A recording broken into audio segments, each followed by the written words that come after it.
Assalamualaikum warahmatullahi wabarakatuh. Selamat malam Ibu Siti Anissa. Di sini saya sendiri, Dea Mutara Putri dan Arya Pancanata ingin mempresentasikan mengenai perilaku individu. Oke, next.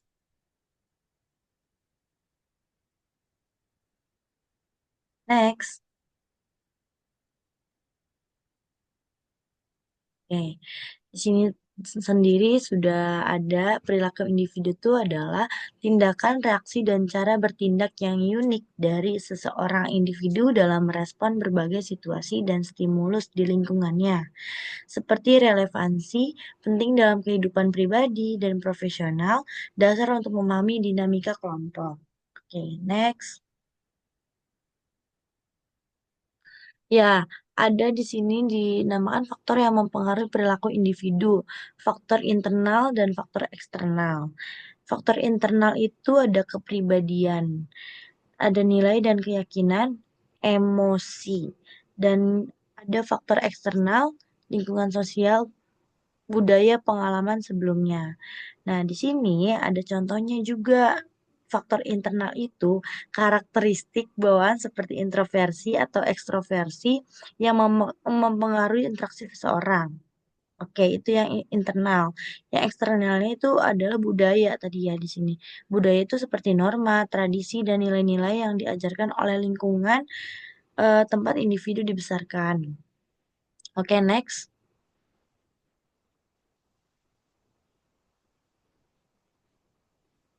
Oke, di sini teori perilaku individu ada beberapa ahli yang mengatakan bahwa teori kepribadian Week Five, menurutnya keterbukaan terhadap pengalaman, ekstraversi, keramahan, kesadaran, stabilitas ekonomi, dan selanjutnya teori motivasi Maslow menyatakan kebutuhan fisiologis, kebutuhan keamanan, kebutuhan sosial, kebutuhan penghargaan, kebutuhan aktualisasi diri.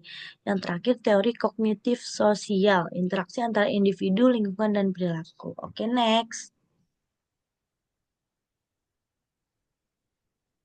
Di sini ada jenis-jenisnya juga nih perilaku individu. Ada tiga ya, perilaku positif, negatif, dan netral. Nah, di positif ini tuh adalah kolaboratif, proaktif, dan peduli. Perilaku negatif itu agresif, pasif, manipulatif. Nah, yang di sini kan ada ada tulisan yang putih itu seri satu, yang warna kuning itu seri 2. Di sini termasuk nih item satu itu adalah perilaku positif. Itu kolaboratif, proaktif, peduli. Perilaku dua itu perilaku negatif, agresif, pasif, dan manipulatif. Nah, yang ketiga ini tuh adalah netral, di mana respon yang tergantung itu situasi. Netral. Seperti itu, Bu. Selanjutnya akan dijelaskan oleh Kak Arya. Oke, selanjutnya adalah perilaku, pengaruh perilaku individu dalam kehidupan sehari-hari. Pengaruh perilaku individu dalam kehidupan sehari-hari meliputi beberapa dimensi utama ya Bu ya. Di sini ada 5 poin. Yang pertama adalah hubungan sosial, menentukan kualitas interaksi dengan orang lain. Jadi jika kita bisa yang namanya membangun sebuah hubungan sosial melalui interaksi yang baik dengan orang lain, eh, nantinya ke depannya kita akan mempunyai hubungan sosial yang baik nih antara satu individu ke individu yang lainnya. Lalu poin kedua adalah kinerja profesional, memengaruhi produktivitas di tempat kerja. Jadi kalau kita yang namanya berusaha bekerja secara profesional, bekerja sesuai SOP, nantinya produktivitas kita ini akan yang namanya terlihat nih sama orang-orang di tempat kerja kita bahwa kita ini sangat amat profesional. Lalu poin ketiga adalah kesehatan mental, berperan dalam manajemen stres. Makna di sini berarti kita harus nih yang namanya harus nih yang namanya bisa memanajemen stres kita agar kesehatan mental kita itu tetap terjaga.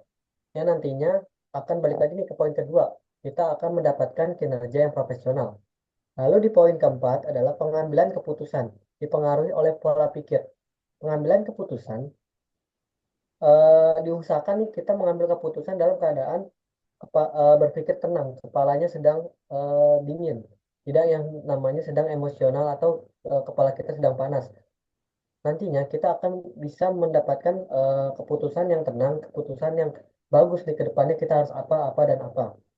Lalu ada poin terakhir, poin kelima adalah pertumbuhan personal, mendorong perkembangan diri. Dengan maknanya di sini kita tuh harus yang namanya belajar setiap harinya, membangun personal diri kita, sehingga di setiap harinya kita itu dapat yang namanya perkembangan diri kita dari sedikit-sedikit lama-lama menjadi bukit. Selanjutnya, bagaimana mengelola perilaku individu? Di sini ada tiga metode. Yang pertama adalah pengendalian diri, latih kesabaran dan kesadaran diri. Bermakna kita harus yang namanya bisa mengendalikan emosional kita, tidak yang namanya terpancing dengan emosi seperti semacam amarah dan lain halnya. Peningkatan empati, berusaha memahami perspektif orang lain. Makna di sini berarti kita tidak perlu yang namanya tidak bukan oh sorry tidak harus tidak boleh yang namanya egois. Kita harus mementingkan orang lain, bagaimana pendapat orang lain, bagaimana perasaan orang lain ketika kita misal dalam suatu musyawarah, kita harus yang namanya memahami perspektif orang tersebut. Lalu metode yang terakhir adalah pembelajaran sosial, observasi dan adaptasi. Maksud di sini kita harus yang namanya eh, secara mendalam mengobservasi juga kita di waktu yang sama beradaptasi pada lingkungan tersebut. Kesimpulannya,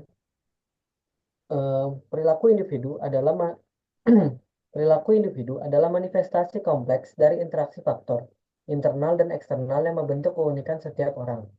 Dipengaruhi oleh pengalaman, lingkungan, kepribadian, budaya, sikap, sikap, nilai perilaku mencerminkan perjalanan personal eh, dalam memahami dan berinteraksi dengan dunia sekitar. Memahami perilaku individu kunci menciptakan hubungan harmonis dan produktif. Melalui kesadaran diri, refleksi, dan kemampuan adaptasi, setiap individu dapat mengoptimalkan potensi diri serta memberikan kontribusi positif dalam berbagai aspek kehidupan. Pada hakikatnya, perilaku individu bukan sekadar tindakan, melainkan proses berkelanjutan menuju pengembangan diri yang lebih baik. Oke, sekian kurang lebihnya. Terima kasih. Terima kasih, Bu. Wassalamualaikum warahmatullahi Terima wabarakatuh. kasih, Bu.